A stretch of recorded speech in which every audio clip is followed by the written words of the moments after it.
Beneath modern China lies a world unseen, sealed away from our time. For millennia, whispers of forgotten empires and their achievements have traveled on the wind. These are not mere legends, but echoes of a past so advanced it challenges our understanding of civilization's origins. We stand at the edge of this forgotten world, peering into the shadows of history. The ground beneath is a library of lost knowledge waiting to be read, a history deliberately concealed. Great pyramids of China stand silent, their secrets locked within. Ancient scrolls were burned, their wisdom scattered. This is a story of great leaps forward, followed by a mysterious forgetting. What if history is a circle, knowledge discovered, lost, then found again? Evidence from ancient China suggests a civilization that understood the universe in ways we are only beginning to grasp. This was a golden age of science, and then it vanished. We will pull back the veiled curtain of history to reveal the incredible legacy of a lost world. Deep in China, colossal pyramids, hidden for decades, rival those of Giza. The mausoleum of the first Qin emperor remains a silent giant, a time capsule. Ancient texts describe a subterranean palace with rivers of flowing mercury and an army of terracotta soldiers. For over 2,000 years, its inner chambers have remained sealed. What secrets does this tomb hold? The reasons are a mix of respect, caution, and fear. Modern surveys have detected high levels of mercury, confirming ancient accounts. Perhaps the greatest fear is what knowledge the tomb holds. Across the land, thousands of other tombs lie waiting. Each one is a potential treasure trove of information. These tombs whisper to us, a promise of discovery. So we wait, developing new technologies to scan these silent chambers. The whispers are growing louder, telling us that the greatest discoveries are still ahead. History is written by the victors, but it is also erased by them. In 213 BC, the first emperor of a unified China, Qin Shi Huang, committed an act of cultural annihilation. He ordered a great burning of books, a systematic destruction of the historical records and philosophical texts from the states he had conquered. He sought to wipe the slate clean, to ensure that history began with him. Countless scrolls containing generations of scientific thought, astronomical observation, and engineering genius were turned to ash.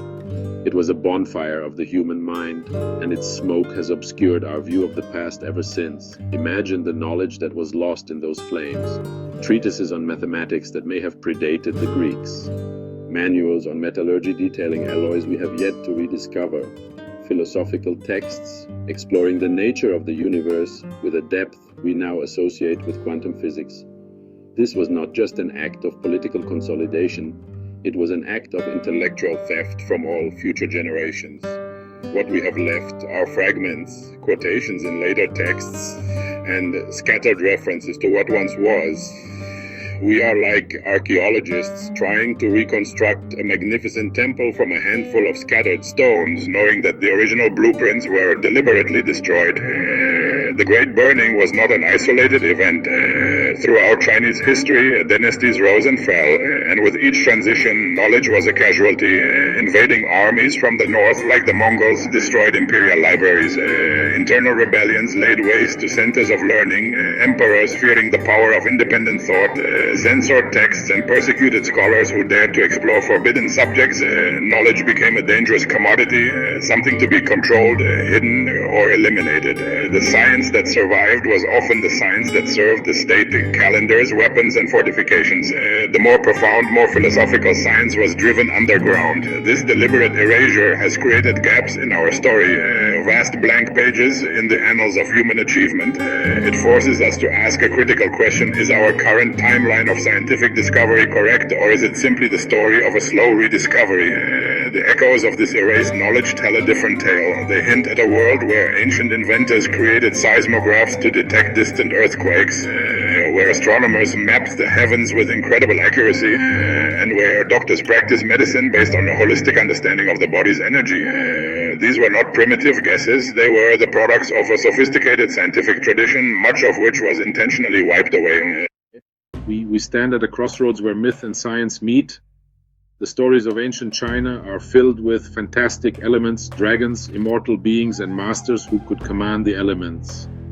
For centuries we have dismissed these as mere folklore. But what if they are not just stories? What if they are distorted memories of real science and technology?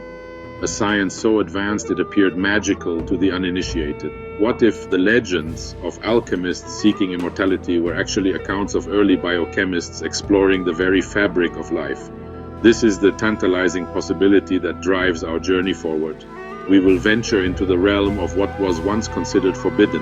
This is the science that questioned the authority of emperors and the dogma of the state. It is the wisdom that looked beyond the material world to understand the subtle forces that shape our reality. We will explore the ancient practice of Taoist alchemy, not as a foolish quest for gold, but as a sophisticated discipline of internal energy cultivation and a precursor to modern chemistry and medicine. We will investigate how ancient Chinese masters mapped the Earth's invisible energy lines, known as ley lines or dragon lines, and used this knowledge in the art of feng shui to build harmonious cities and temples. This is not a journey for the faint of heart. It requires us to set aside our modern preconceptions and to look at the past with new eyes. We must be willing to entertain ideas that challenge the foundations of mainstream history and science.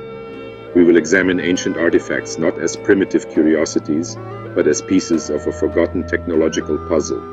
From Zhang Heng's incredible earthquake detector, a device that could pinpoint the direction of a tremor hundreds of miles away, to the celestial alignments of ancient temples that function as massive astronomical clocks, the evidence is all around us. Our quest is to reconnect the broken threads of our shared human story. The knowledge of ancient China is not just a regional history, it is a vital part of our collective heritage. By uncovering this forbidden science, we are not just learning about the past, we are unlocking potential for our future. The principles of energy, harmony, and cosmic connection that guided these ancient scientists may hold the very keys we need to solve some of our most pressing modern challenges. The journey begins now into the shadows of the past to bring the forbidden wisdom of ancient China back into the light. Long before the European Renaissance, another golden age was burning brightly in the East during the Han Dynasty. This era of stability and prosperity saw China become a crucible of innovation. While Rome built roads, Han scholars charted the stars and documented the natural world. They created technologies unseen in the West for centuries, driven by curiosity and supported by imperial patronage. This era's scientific legacy remains astonishing. Breakthroughs in medicine and agriculture flourished. This golden age produced brilliant minds like Kai Lun, who revolutionized communication with papermaking. These achievements rippled across Asia, yet remain footnotes in Western history. The Han Dynasty's scientific revolution refutes the simplistic tale of scientific progress, revealing a parallel stream of advanced discovery. We must turn eastward to this remarkable period of scientific and technological prowess. Picture an ornate bronze vessel ringed with dragon heads, each poised above a waiting toad. Zhang Heng's seismoscope, built in 132 AD. When a distant earthquake struck, a hidden pendulum inside triggered a dragon to drop a ball, revealing the quake's direction.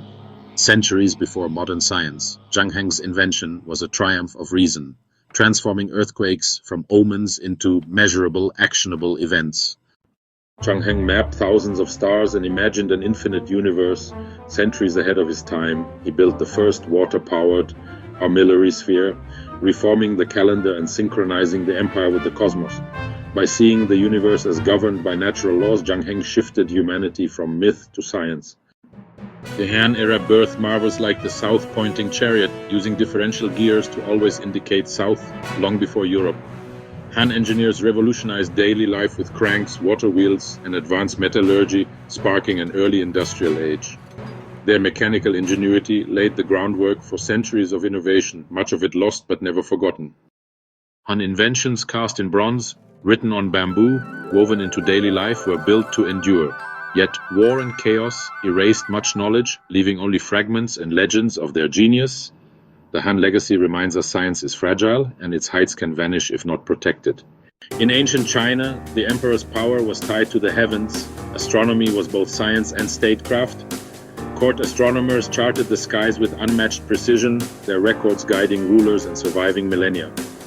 The celestial mandate drove relentless observation, making the night sky a source of both authority and discovery.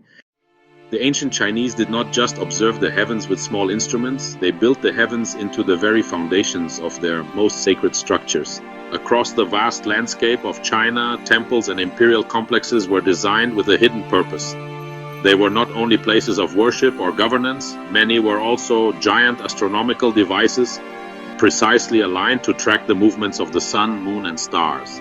The architecture itself was a form of science, a way of anchoring the celestial order onto the earth. These buildings were silent stone observatories designed to mark the passage of time and to celebrate the sacred geometry of the cosmos. Consider the Temple of Heaven in Beijing, a masterpiece of Ming Dynasty architecture. Its design is a symphony of celestial symbolism. The round prayer hall represents heaven, while the square foundation on which it sits represents earth. The number of pillars, the layout of the terraces, and the colors of the tiles are all based on complex numerology and astronomical principles. But its most ingenious feature is its alignment. During the winter solstice, the shortest day of the year, a beam of sunlight would perfectly illuminate the Emperor's dragon throne, signaling the turning point of the seasons and the rebirth of the sun's power. It was a precise celestial clock built on a monumental scale. This practice of celestial alignment goes back much further than the Ming Dynasty. Archaeological discoveries have revealed ancient sites thousands of years old that show a clear astronomical purpose. The Neolithic ruins at Taosi, dating back over 4,000 years, feature a structure believed to be the world's oldest observatory. It consists of a series of earthen pillars that create specific viewing slots. From a central observation point, these slots align perfectly with the sunrise on the solstices and equinoxes, allowing for the creation of an accurate solar calendar. This was not primitive sun worship. It was sophisticated observational science used to regulate agriculture and ritual life for an entire community. These architectural observatories demonstrate a profound and intimate connection with the cosmos. The builders understood that the universe was not random or chaotic, but a system of predictable cycles. They used this knowledge to create spaces that were in harmony with those cycles, places where the human world and the celestial world could meet. Every sunrise, every solstice, every alignment was a reaffirmation of the cosmic order. The temples were more than just stone and wood. They were living calendars, instruments of time, and powerful statements about humanity's place within a vast and ordered universe. Their silent alignments continue to whisper this ancient wisdom to us today. The knowledge of the heavens was considered a source of immense power and therefore a forbidden science. The official star charts and records were classified, locked away within the imperial palace. Independent astronomers could be seen as plotting to overthrow the emperor. This secrecy led to a hidden parallel stream of astronomical knowledge. One stunning example is the Dunhuang star chart, the oldest known star atlas. The Dunhuang chart is a masterpiece, a graphical representation of the sky. What makes it remarkable is its mathematical sophistication, using a projection system like the Mercator projection. The existence of such forbidden charts reveals a vibrant scientific underground, where the quest to map the stars was an act of intellectual rebellion. The legacy of this celestial science is echoed in the design of entire cities. The ancient capitals of China, such as Chang'an and Beijing, were planned as terrestrial diagrams of the cosmos.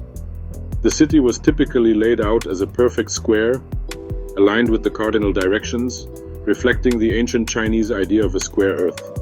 A central axis ran through the city, mirroring the axis of the celestial pole. The emperor's palace was placed at the northern end of this axis, in the position of the pole star. This cosmic city planning was a powerful expression of the mandate of heaven. The Forbidden City in Beijing is the ultimate surviving example of this celestial architecture.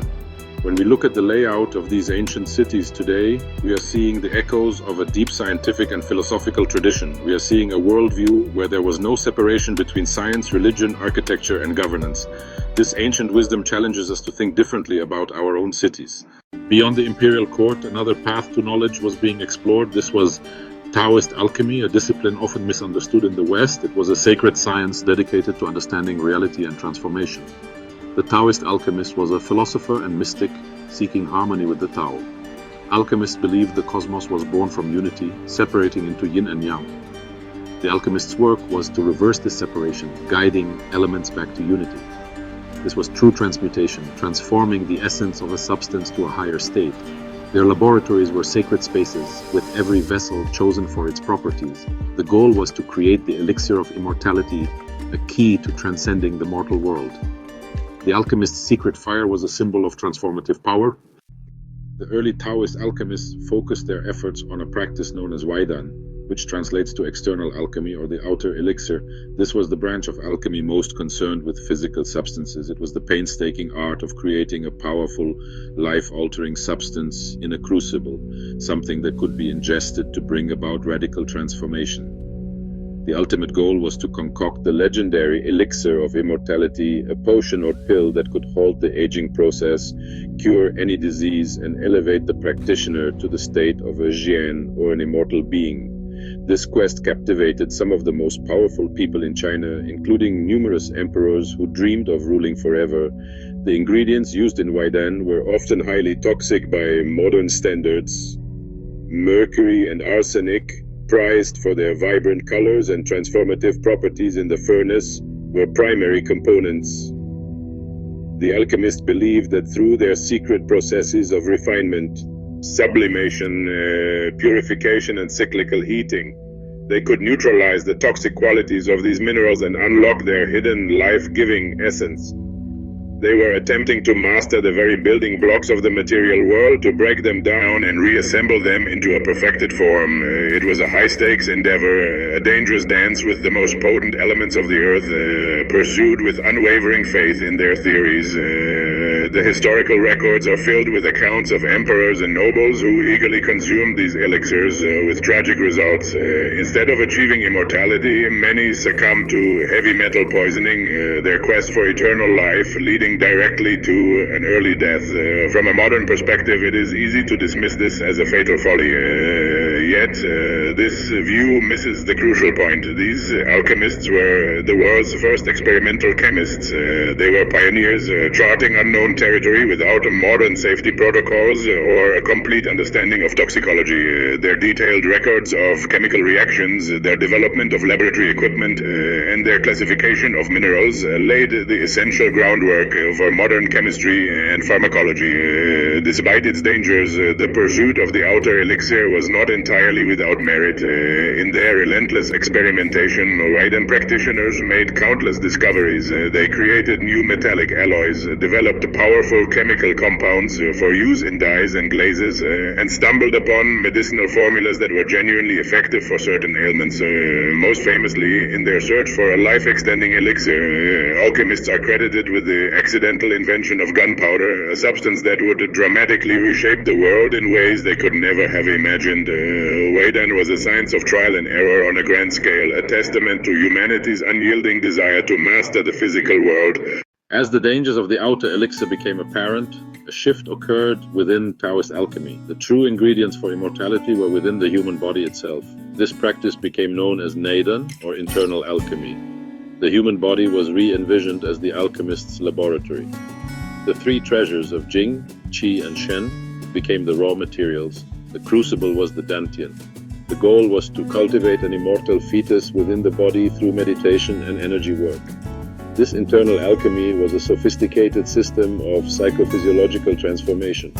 Practitioners used meditative techniques to guide the flow of qi through the body's energy channels. They sought to reverse the normal flow of energy and instead refine and purify it. The techniques of Neidan were deeply intertwined with practices like Qigong and Tai Chi. This shift from outer to inner alchemy represents a profound maturation of scientific and spiritual thought. This forbidden science of the self offered a path to immortality through the mastery of one's own life force.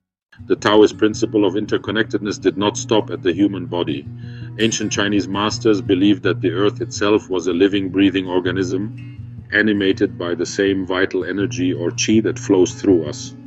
This terrestrial energy was thought to travel across the landscape in invisible channels, much like blood flows through the veins of a body. These channels were known as longmai or dragon veins. They followed the contours of mountains and the paths of rivers, concentrating energy in some places and dispersing it in others. Understanding and mapping these dragon veins was considered a science of the highest order, essential for the well-being of both the living and the dead. This ancient art of energy cartography was a form of geomancy. a way of divining the hidden qualities of the land. Masters of this science would spend years in nature, observing the flow of wind and water, the shape of hills, and the vitality of vegetation. They developed a specialized tool known as the lopan, an intricate magnetic compass far more complex than a simple navigational device.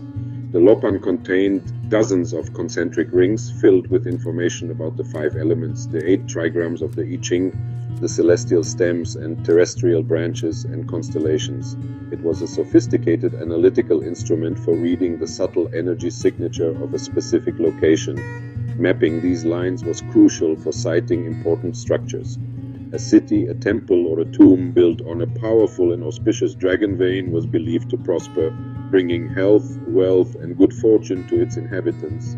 Conversely, building in a place where the energy was stagnant, chaotic, or cutting could lead to disaster, sickness, and ruin. They believed that human structures could either harmonize with the Earth's energy grid or disrupt it. This was not about superstition, it was about creating a resonance system, aligning human activity with the natural flow of cosmic and terrestrial forces to create a balanced and supportive environment. This concept of an invisible energy grid crisscrossing the planet is strikingly similar to the modern Western notion of ley lines.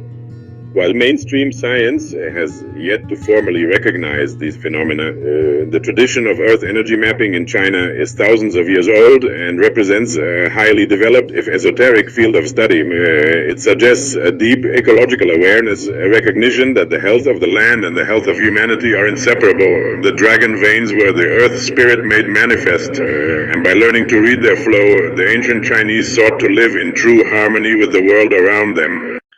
The practical application of mapping the Earth's dragon veins is the ancient art of feng shui. Literally meaning wind and water, feng shui is the science of arranging human environments to be in maximum harmony with the flow of natural energy or qi. It is the culmination of all the principles we have discussed, the balance of yin and yang, the harmony of the 5 elements, and the alignment with terrestrial and celestial forces. Feng Shui takes the grand cosmic theories of Taoist thought and applies them to the most intimate details of daily life, the placement of a building, the orientation of a door, the arrangement of furniture within a room. A Feng Shui master was a consultant of the highest importance, a combination of architect, ecologist, and energy physicist. When choosing a site for a new home or even a capital city, they would analyze the landscape with incredible care. The ideal location was often described as an armchair formation, a protective mountain to the north, the black tortoise gently sloping hills to the east and west, the green dragon and white tiger, and an open view with flowing water to the south, the crimson phoenix. This formation was believed to gather and pool auspicious qi, creating a sanctuary of peace and prosperity for those who lived there. The principles of Feng Shui extended from the macro level of city planning right down to the micro level of interior design. The orientation of a bed was considered crucial for restful sleep. The placement of a stove in the kitchen could affect the health of the family. Mirrors, colors, and the flow of pathways were all carefully considered to ensure that qi could move smoothly and freely without stagnating or becoming destructive. It was a holistic design philosophy that saw a house not as an inert shelter, but as a living system that profoundly impacts the well-being of its inhabitants. It was the art of creating spaces that actively support and nourish human life. In the modern world, Feng Shui is often commercialized and simplified, reduced to a set of simple rules for wealth or romance. But its origins lie in a deep and complex scientific tradition. It is a system of environmental psychology and subtle energy engineering, a testament to a worldview that refused to see a separation between humanity and nature, or between the spiritual and the material. It is the forbidden science of placement, the lost art of living in harmony with the universe by consciously designing our place within it. The enduring power of Feng Shui is a reminder of this ancient wisdom waiting to be rediscovered. In ancient China, science and power were inseparable. Emperors patronized astronomers and engineers, funding seismoscopes and celestial globes, but were also the greatest source of scientific suppression. Knowledge was a double-edged sword, a tool for control. The state's monopoly on knowledge, especially in astronomy and hydraulics, was a cornerstone of its authority. This utility made independent scientific inquiry a potential threat. An idea that challenged the established cosmology was an act of political subversion. Thus, a deep paranoia was etched into the heart of the state. This created a gilded cage for China's greatest minds. They were given resources and prestige, but not freedom. The emperor's patronage was both a lifeblood and a leash, nurturing science while simultaneously limiting its reach. When new discoveries threatened to create instability, the impulse was to classify, hide, or erase them. The sword of imperial power could cut down the very tree of knowledge it was meant to protect. 213 BC, Qin Shi Huang sought to unify thought itself. He initiated the great burning of the books and burying of the scholars. It was a systematic campaign to annihilate the intellectual heritage of the past. All works of philosophy were to be turned to ash. The scale of this loss is almost impossible for the modern mind to comprehend. For generations, the 100 schools of thought had engaged in vibrant debate. This was the intellectual bedrock of Chinese civilization, targeted for complete erasure. The goal was to wipe the slate of history clean so that it would begin with the Qin dynasty. Some scholars were executed, many reportedly buried alive. The bonfire of 1,000 minds left a scar on the soul of a nation, a constant reminder of the fragility of knowledge in the face of tyranny. Internal suppression wasn't the only force that erased ancient China's scientific legacy. The empire was also a target for external forces, waves of invasion that swept across the land. Dynastic transitions were rarely peaceful, and the periods of chaos were catastrophic for knowledge. When invading armies sacked a capital city, their primary targets were often the symbols of imperial power and learning, the palaces, the temples, and the great imperial libraries. These libraries contained centuries of astronomical records, engineering treatises, historical annals, and philosophical works. Their destruction was a blow from which recovery was often impossible. The Mongol invasion in the 13th century represents one of the most devastating of these events. Cities that resisted were often razed to the ground, their populations annihilated. The intricate bureaucracy that had supported scientific endeavors collapsed. The scars of these invasions are the blank pages in China's scientific history. Not all knowledge was lost to fire or force. Some of it simply faded away. Much of the most advanced ancient Chinese science was not written down. It was a tradition passed directly from master to disciple. They required years of hands-on apprenticeship, of watching, listening, and doing. This master-disciple model was both a strength and a critical weakness. If a master died unexpectedly before they could fully train a successor, their entire lifetime of accumulated knowledge could die with them. As periods of social chaos disrupted these lineages, the deeper layers of the knowledge began to erode. Over time, what was once a sophisticated science could devolve into what appeared to be mere superstition. This fading of the masters represents a quiet and insidious form of loss. It was not a dramatic burning, but a slow generational decay. When knowledge is suppressed, broken, or forgotten, it does not always disappear completely. Sometimes it transforms. It seeps into the cultural groundwater and re-emerges in the form of myth, legend, and folklore. The stories of ancient China are filled with incredible tales that may, in fact, be the distorted echoes of real historical science and technology. The legends of flying chariots, for example, could be the folk memories of early aeronautical experiments or misunderstood descriptions of complex kites. The tales of immortal beings living high in the mountains might be the embellished stories of Taoist alchemists and hermits who had mastered arts of health and longevity far beyond the norm. Consider the legends of Yu the Great, a mythical emperor who is said to have tamed the great floods of China. The stories describe him traveling the land, cutting channels through mountains and dredging rivers to guide the floodwaters to the sea.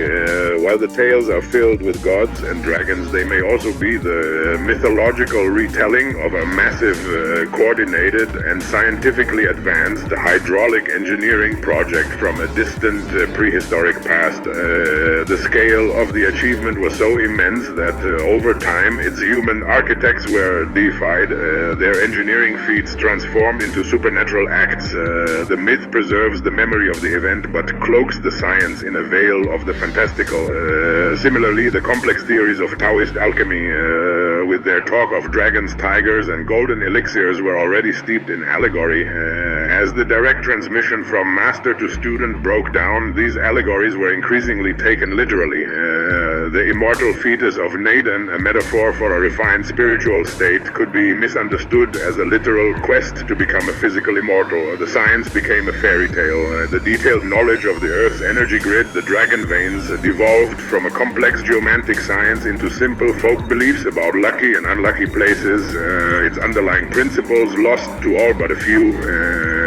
These myths and legends, therefore, are not just entertaining stories, they are a kind of time capsule, a final refuge for knowledge that was too dangerous to be written down or too complex to be passed on.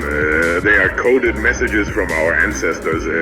Unlocking them requires a new kind of archaeology, an archaeology of the imagination. We must be willing to look past the supernatural elements and search for the kernel of scientific truth that may lie hidden within. These whispers of myth are the last faint echoes of a forbidden science, challenging us to listen closely and rediscover the wonders that have been hiding in plain sight for millennia. For centuries, the great tombs and buried cities of ancient China have held their secrets. But today, a technological revolution is granting us a new kind of vision. We are peering through the earth itself, using tools that the ancients could only have described as magic. One of the most powerful of these new tools is LiDAR, which stands for light detection and ranging. By flying an aircraft over a suspected archaeological site, scientists can send down millions of laser pulses per second. This technology literally strips away the vegetation and the dust of ages, revealing the hidden contours of ancient structures with breathtaking clarity. This digital vision has already led to incredible discoveries. These methods have revealed the layout of the subterranean palace, all without disturbing a single grain of soil. This ability to map the unseen changes everything. It preserves the integrity of these sacred and fragile sites for future generations. We are creating a digital atlas of the past. The Earth is no longer an opaque barrier, but a translucent veil, promising to rewrite the maps of ancient China. While some technologies reveal buried cities, others explore the microscopic human story. DNA analysis opens a new frontier, tracing migrations and family relationships. Genetic archaeology follows our ancestors across continents. In China, DNA studies reveal human movement and interaction. Comparing ancient remains with modern populations traces great migrations. This history is written in the helix of life. Analysis can shed light on individuals, even emperors, confirming lineage and revealing physical traits. The code of ancestors breathes new life into the past. DNA analysis can help us understand ancient medicine, testing the effectiveness of ancient cures. The answers await in our ancestors' silent code. Just as we are mapping the hidden world beneath our feet, we are also using modern technology to reconstruct the lost skies of the past. The meticulous star charts and astronomical records of ancient China, once locked away on fragile scrolls or carved into stone, are now being digitized. Using powerful computer software, astronomers and historians can recreate the precise configuration of the night sky as it would have appeared from any location on Earth at any moment in history. This allows us to verify the accuracy of ancient observations and to understand their celestial alignments with a precision that was previously impossible. We can now look through the eyes of the ancient sky watchers. This digital time travel into the cosmos is solving ancient mysteries. Remember the guest stars recorded by Han Dynasty astronomers? By inputting the date and location from these ancient records into modern star mapping software, astronomers can rewind the celestial clock. They can scan that exact patch of sky and identify the faint expanding nebulae that are the modern-day remnants of these supernova explosions. This process not only confirms the incredible accuracy of the ancient Chinese observers, but also helps modern scientists pinpoint the locations and ages of these cosmic events. The 2,000-year-old records become a vital dataset for cutting-edge astrophysics. Digital star mapping is also transforming our understanding of celestial architecture. By creating a three-dimensional model of a site like the Taosi Observatory or the Temple of Heaven, and combining it with a simulation of the ancient sky, researchers can test its astronomical function. They can see for themselves how the rising sun on the winter solstice would have aligned perfectly with a specific pillar or gate. This provides irrefutable proof that these structures were designed as precise astronomical instruments. It moves the discussion from educated guesswork to demonstrable fact, proving the scientific sophistication of the ancient architects and their profound connection to the cosmos. This fusion of ancient records and modern computing power is creating a new, unified map of human history and the cosmos. We can now see how a specific comet, recorded by a Chinese astronomer, might have been interpreted as an omen that altered the course of a dynasty. We can understand that the universe our ancestors saw was not static, but a dynamic and ever-changing place that they strove to understand with the best tools they had. By digitizing the heavens, we are not just preserving the past, we are re-engaging with it, building a bridge between their sky and ours, and realizing that we all look up in wonder at the same endless mystery. Our journey through the forbidden science of ancient China has led us from the silent vigil of terracotta armies to the invisible dragon veins of the earth. We have seen a history far richer and more complex than the one we were taught, a story of incredible genius and devastating loss. They are echoes of a different timeline, a future that almost was. This journey forces us to reconsider the very nature of progress. In the ancient Chinese pursuit of harmony between heaven, earth, and humanity, we see a wisdom that our modern world desperately needs. The science of ancient China belongs not just to one nation, but to all of humanity. They are threads in a single, magnificent tapestry of human ingenuity. Ultimately, this is a story of hope, that the whispers of the past can guide our future. The journey into China's forbidden science is far from over. Weave their forgotten wisdom into the fabric of our tomorrow, creating a future worthy of our magnificent, mysterious past.